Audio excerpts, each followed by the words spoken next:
అండి మళ్ళా స్టార్ట్ చేశాను పచ్చిమిరపకాయ బజ్జీలు. నాకు చాలా ఇష్టం, మా వారికి నాకు మా పిల్లలకు కూడా ఇష్టం అనమాట. ఇంకా స్టార్ట్ చేయాలి. శనగపిండి ఒకటి వేసుకున్నా.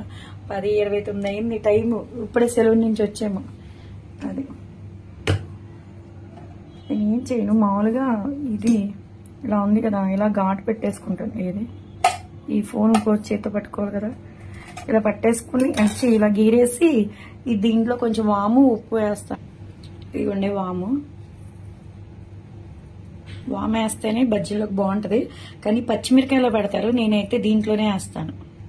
ఇదైతే పింక్ సాల్ట్, మేము పింక్ సాల్టే వాడతాను. కొంచెం వాటర్ వేసేసుకుని కలుపుకోవడమే. ఏంటి బజ్జీలు కూడా రావా మాకు చూపిస్తున్నారు అనుకుంటున్నారా? నేను చేసుకుని చూపిస్తున్నాను, అంతేగాని మీకు రాదని చూపించట్లా, వచ్చిందని కూడా చూపించట్లేదు నేను. ఓకేనా?